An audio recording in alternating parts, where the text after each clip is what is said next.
కొన్నిసార్లు జీవితంలో పూర్తిగా చీకట్లు కమ్మేసినట్టు అనిపిస్తూ ఉంటుంది.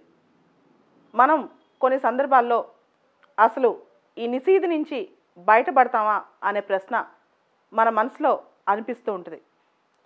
కానీ ఒకటి గుర్తుపెట్టుకోవాలి, మన కంటి వెలుగులో మన ఆలోచనలో ఉండే శక్తి చీకట్ల కంటే చాలా గొప్పది. మనిషి అనుకుంటే దేన్నైనా సాధించే శక్తి ఆ మనిషికి ఉంటుంది. కొన్ని సందర్భాల్లో బలహీనమైపోతుంటాం. ముఖ్యంగా ఛాలెంజెస్ కానీ అంటే సవాళ్ళు ఇవన్నీ చీకట్లతో సమానం అన్నమాట ఇవి చూసి. కానీ ప్రపంచంలో జరిగిన డెవలప్మెంట్ మొత్తం మనం చూసిన ప్రతి రంగం మనుషుల ద్వారానే క్రియేట్ చేయబడింది. తోటి మనుషులకి అంత శక్తి ఉంటే మనకెందుకు లేదు? అందరి జీవితం క్షణికమే కదా.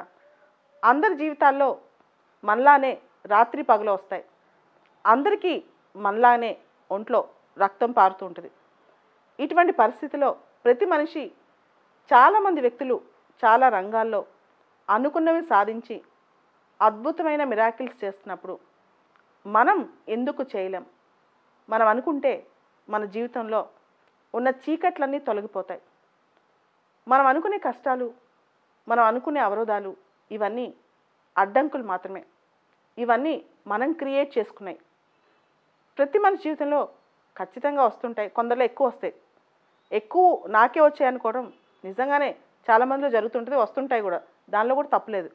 కానీ వాటిని క్రాస్ చేసే పద్ధతి ఎత్తుక్కోవాలి, అంతేకాని అక్కడే మనం ఆగిపోకూడదు.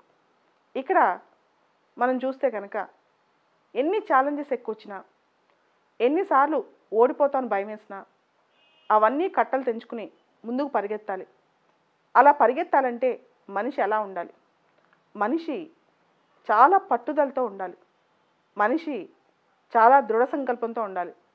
ఒక మనిషి అనునిత్యం ప్రతిక్షణం తను అనుకునే లక్ష్యంపైనే దృష్టి పెట్టాలి. అప్పుడు ఆటోమేటిక్గా ఏదనుకుంటే అది సాధించగలం. లేదా ఏ రంగంలో అనుకుంటే ఆ రంగంలో మనం పైకి ఎదగలం.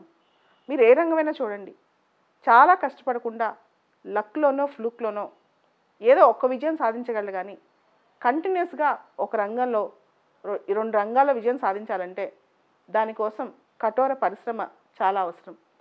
అది వదిలిపెట్టేసి కొందరు అదృష్ట జాతకులు వాళ్ళు మాత్రమే సాధిస్తున్నారు, మిగతా వాళ్ళు సాధించలేకపోతున్నారు అనుకోవడం తప్పు.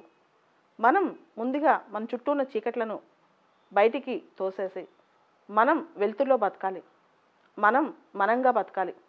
మన ఐడెంటిటీ మనకు ముఖ్యం. కొన్ని సందర్భాల్లో నేను గమనించాను, మనం చాలా వరకు ఇన్స్టిట్యూషన్స్ మీద డిపెండ్ అవుతాం. ఒక వ్యక్తి కనుక చాలా కఠోరంగా శ్రమిస్తే ఆ వ్యక్తి కూడా ఒక ఇన్స్టిట్యూషన్ లెవెల్లో విజయాలు సాధించవచ్చు. ఆ వ్యక్తి ఇంప్రింట్ భూమి మీద ఎప్పటికీ ఉంచుకోవచ్చు. అలా ఉండాలని ట్రై చేయండి. చిన్న చిన్న విషయాల గురించి, చిన్న చిన్న సమస్యల గురించి అంటే మనకి అవి పెద్దగా అనిపిస్తాయి, కానీ భవిష్యత్తులో అవన్నీ చిన్నవే. అవన్నీ వదిలిపెట్టేసేసి కొంచెం పెద్ద మనసుతో, పెద్ద ఆలోచనతో ముందుకు అడిగేస్తే మనమే అందరికీ ఆదర్శం అవుతాం.